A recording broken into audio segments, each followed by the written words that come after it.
आज MNTV के साथ एक शख्सियत है जो बहुजन नायक मान्यवर कांशीराम जी के इटावा लोकसभा के चुनावी प्रतिनिधि थे, इंचार्ज थे। वो नाम है जनाब खादिम अब्बास साहब। खादिम अब्बास साहब का MNTV पर स्वागत है।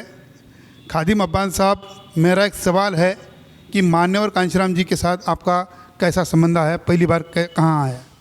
देखिए, मान्यवर कांशीराम से हमारा संबंध पूर्व विधायक प्रोफेसर सहदेव सिंह यादव, जो सामाजिक योद्धा थे, कबीरपंथी विचारधारा के मानने वाले थे और पक्के सच्चे अम्बेडकरवादी थे।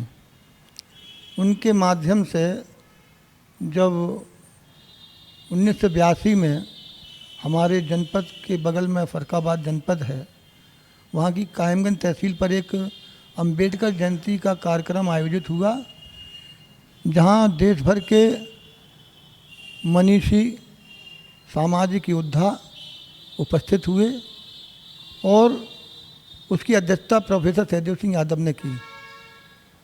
वहीं पर जब हमें बुलाया गया तो हमारी कुछ बातें मान्यवर कांशीराम को बहुत पसंद आईं और उनसे प्रभावित होकर उन्होंने हमें पीछे से खींच लिया। तो हम नहीं समझ पाए ये हसीन और जमील कौन इंसान है, कौन है। हम तो सब पका गए। तो उसके बाद जब 3-4 लोग और बोल चुके, बल्कि 5-6 लोग बोल चुके, तब जो सादिक नवाज़ खां, जो बाबा साहब डॉक्टर भीमराव अम्बेडकर के साथियों में थे, उन्होंने वो कार्यक्रम अपने कायमगंज में आयोजित किया था।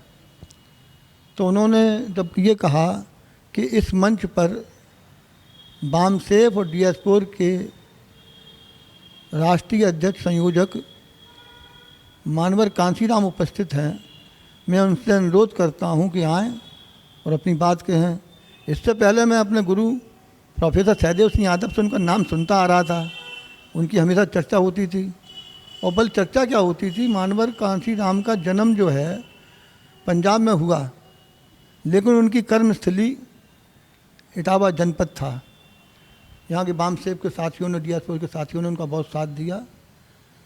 तो इस माध्यम से उनके नाम की चर्चा सुनती थी। जब वो उन्होंने सादिक नवाज़ खां साहब ने जब उनको बुलाया, अनाउंस, वही संचालन कर रहे थे, तब हमें एहसास हुआ, रे जिन्होंने अभी हमें पीछे से खींचा था, ये तो मान्यवर कांशीराम जी हैं।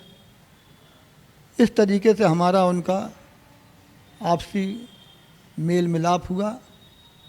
और उस समय बहुजन समाज पार्टी नहीं बनी थी, और उस मंच के माध्यम से, चूँकि वो इटावा प्रोफेसर सहदेव सिंह के इटावा निवास स्थान पे आते थे, भरतना में निवास स्थान था, क्यों भरतने से वो विधायक थे, 2 बार विधायक चुने गए, सोशलिस्ट पार्टी चुने गए, डॉक्टर राम मनोहर लोहिया की पार्टी से चुनाव जीते गए। यहाँ पर एक बात हम आपको और बता देना चाहते हैं, जब सोशलिस्ट पार्टी ने नारा दिया था, डॉक्टर लोहिया ने कहा था, संसोपा ने बांधी गांठ, संयुक्त सोशलिस्ट पार्टी थी, संसोपा ने बांधी गांठ, पिछड़े पावे 100 में 60। तो ये 100 में 60 वाला नारा लोहिया ने दिया। लेकिन जब प्रोफेसर सहदेव सिंह यादव चुनाव लड़े, उस नारे को उन्होंने गद दी। उन्होंने बहुत अच्छी बात कही कि 15 लूट कर रहे खासी, जागो जागो रे 85। बल्कि प्रोफेसर सहदेव सिंह ने जब अपना संबोधन किया उस मंच से, तो उन्होंने मान्यवर कांशीराम को 1585 का जनक कहा, उपाधि दी। मान्यवर जी को उपाधि दिया जी, उपाधि दी। जब उनका अध्यक्षीय भाषण हुआ कि जो हमारे पास, हमारा इनसे लंबे समय संपर्क है, उनके बामसेफ के संयोजक रहे कानपुर मंडल के, DS4 के भी हम संयोजक हैं कानपुर मंडल के। तो कांशीराम विराट स्वरूप के व्यक्ति हैं।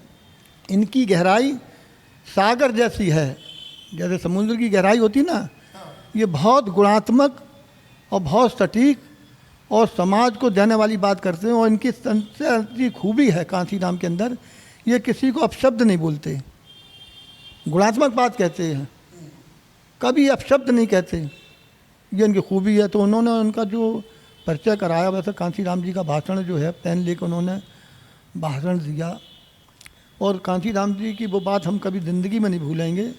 उन्होंने कहा 2 माताएं बहुत परेशान कर रही हैं। एक माता है गौ माता और दूसरी माता है भारत माता। हमने जो अध्ययन किया है तो हमने पाया कि देश के अंदर 365 दिन होते हैं, 400 दंगे होते हैं। उसमें अधिकांशता दंगे जो होते हैं वो गौ माता के नाम पर होते हैं, मुसलमानों के खिलाफ होते हैं बड़े बड़े पैमाने पे। मैं आपको यहीं पर एक रोकना चाहता हूँ सर। मान्यवर कांशीराम जी को जब बामसेफ DS4 बना उस समय मुसलमानों ने सहयोग दिया, यानी फुले शेव अम्बेडकरी आंदोलन चलाने के लिए सहयोग दिया। तो आज मुसलमान कहाँ तक सहयोग दे रहा है? देखिए, इतिहास के जानकार जानते हैं कि बाबा साहब डॉक्टर भीमराव अंबेडकर को शिखर में पहुंचाने वाला अगर कोई है तो मुस्लिम समाज है।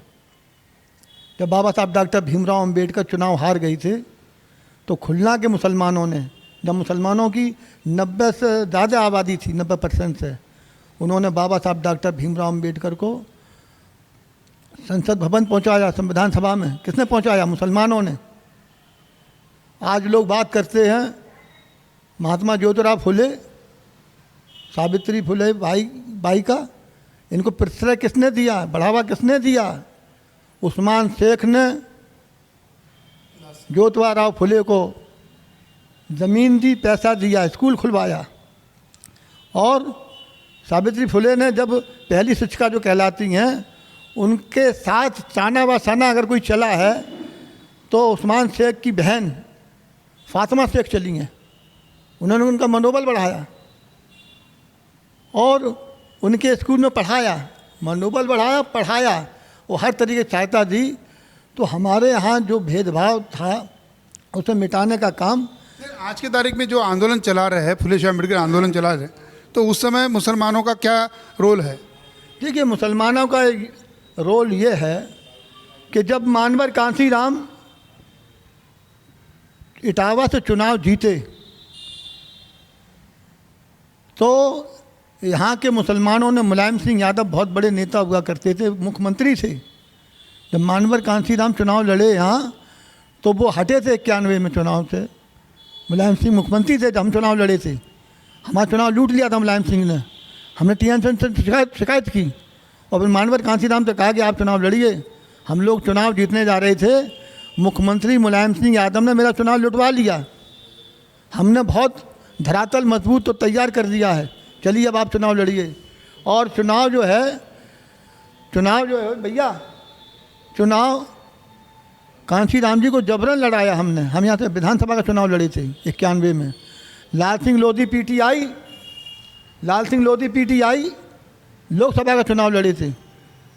तो इस तरीके से हमारी बगल की सीट दसवंत नगर से, जहाँ से मुलायम सिंह चुनाव लड़ते विधानसभा जीतते हैं, वहाँ से हरनारायण सिंह यादव पूर्व फौजी चुनाव लड़े थे। दांत खट्टे कर दिए थे मुलायम सिंह के। तो मुलायम सिंह कहीं के नेता हो सकते थे, इटावा के नेता नहीं थे वो।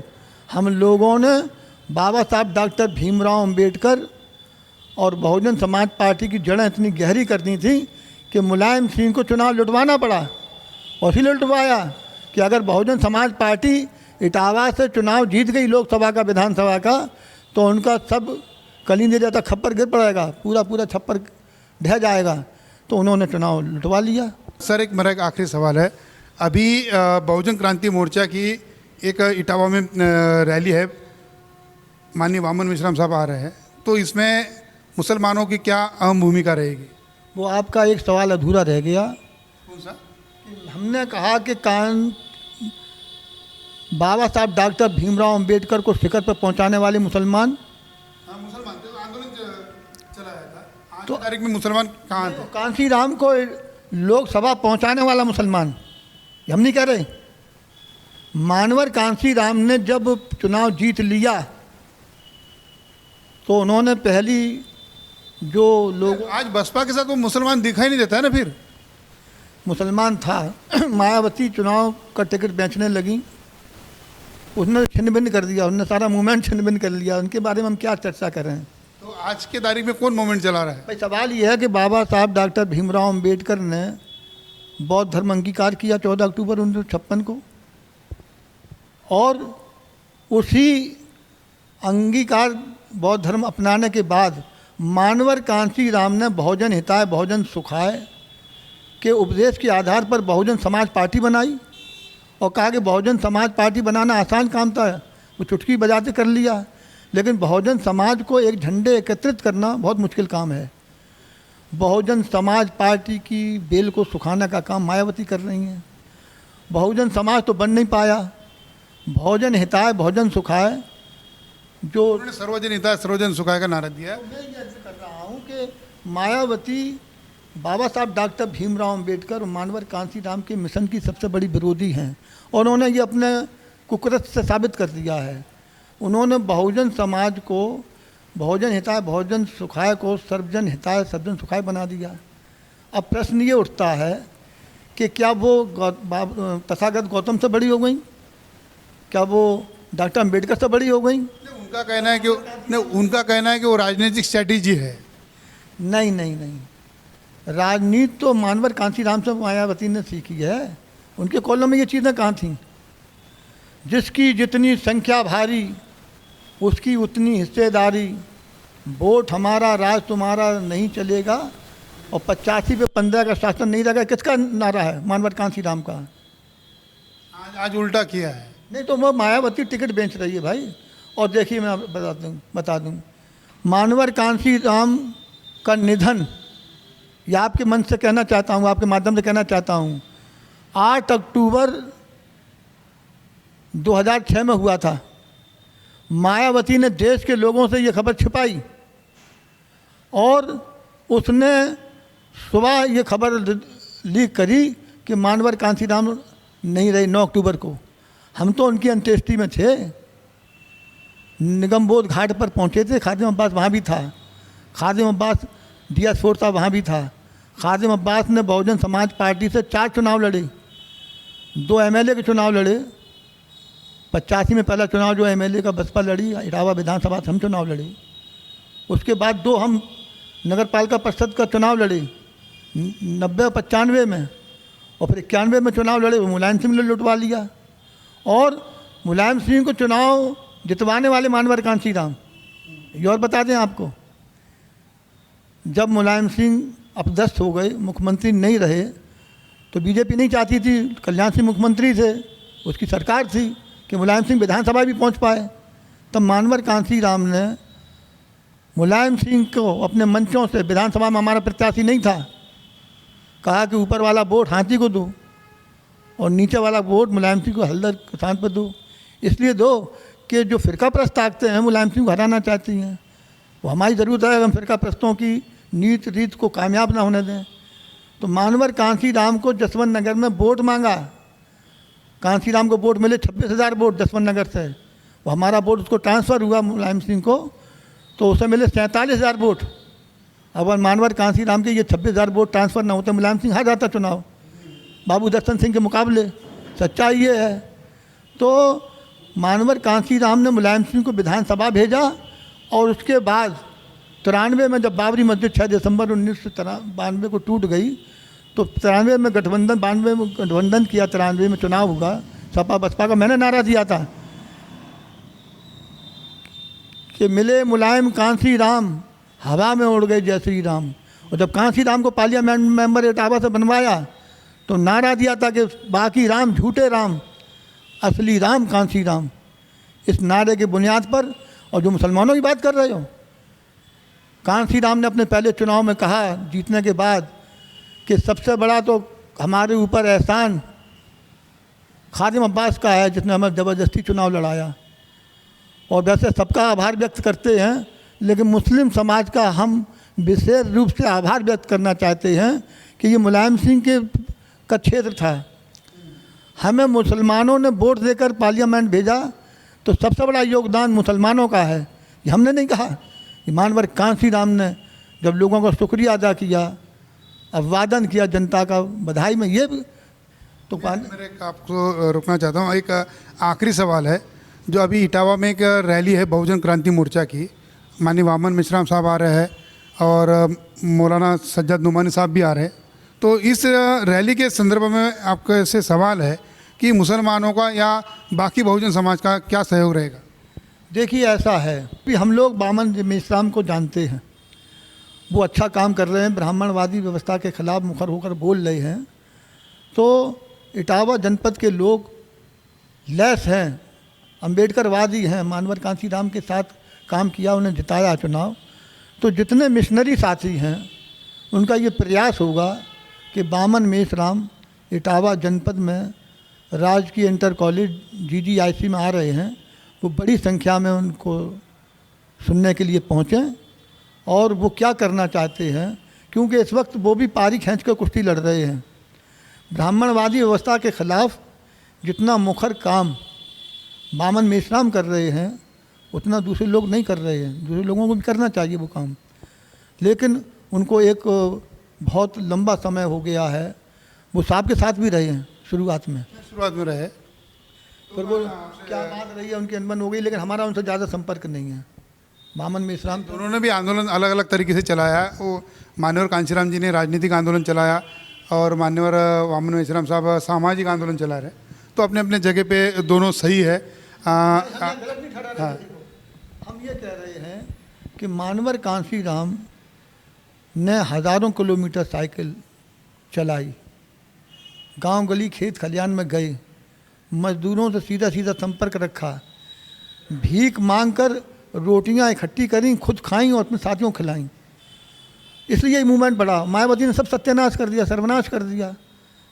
वो हाथ सर आपको मैं रोकना चाहता हूँ। आप थे जनाब खादिम अब्बास साहब, आपका MNTV की तरफ से आभार, धन्यवाद।